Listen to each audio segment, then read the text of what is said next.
আর মাত্র কয়েকটা দিন বাকি লোকসভা নির্বাচনের। এই লোকসভা নির্বাচনকে সামনে রেখে পরপর কয়েকদিন তার দলের প্রার্থী বিপ্লব মিত্রের সমর্থনে দক্ষিণ দিনাজপুর জেলায় বালুরঘাট টাউন ক্লাব মাঠে জনসভা করতে আসেন মুখ্যমন্ত্রী মমতা ব্যানার্জি।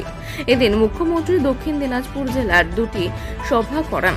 প্রথমে তিনি কুমারগঞ্জে জনসভা করে হেলিকপ্টারে করে চলে আসেন বালুরঘাটের টাউন ক্লাব মাঠে। সেখানে আসতে মুখ্যমন্ত্রীকে স্বাগত জানান ব্রাতক বসু সহ টিএমসি দলের কর্মীবৃন্দরা। এরপর বিশ্রাম নিয়ে বিপ্লব মিত্রের সমর্থনে ভাষণ দিতে থাকেন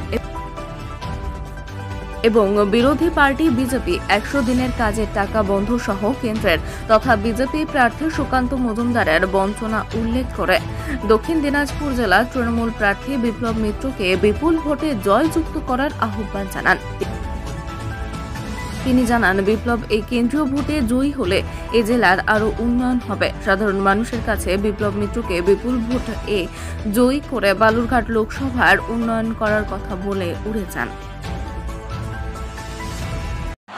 আমাদের ভারতবর্ষ তথা বাংলার উন্নয়নের মাসিহা, আমাদের জননেত্রী, আমাদের এই উন্নয়নের যিনি সারা ভারতবর্ষে একটা দিক নির্দেশ করেছেন, এই মুহূর্তে কুমারগঞ্জে তার বক্তৃতা শেষ করে এক্ষুনি বালুরঘাটে উপস্থিত হবেন তার বার্তা দেওয়ার জন্য।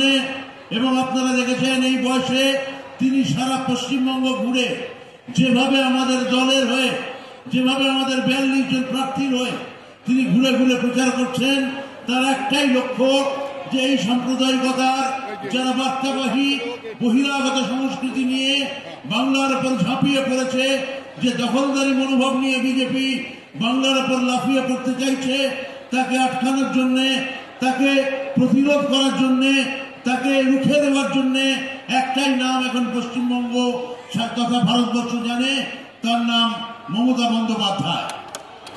সভানেত্রী, আমাদের ক্যারিজমাটিক নেত্রী, সাংগঠনিক ম্যাজিকম্যান, ভারতবর্ষের শ্রেষ্ঠ শপথ মাননীয় মুখ্যমন্ত্রী বাংলা রত্ন বাংলা তাজ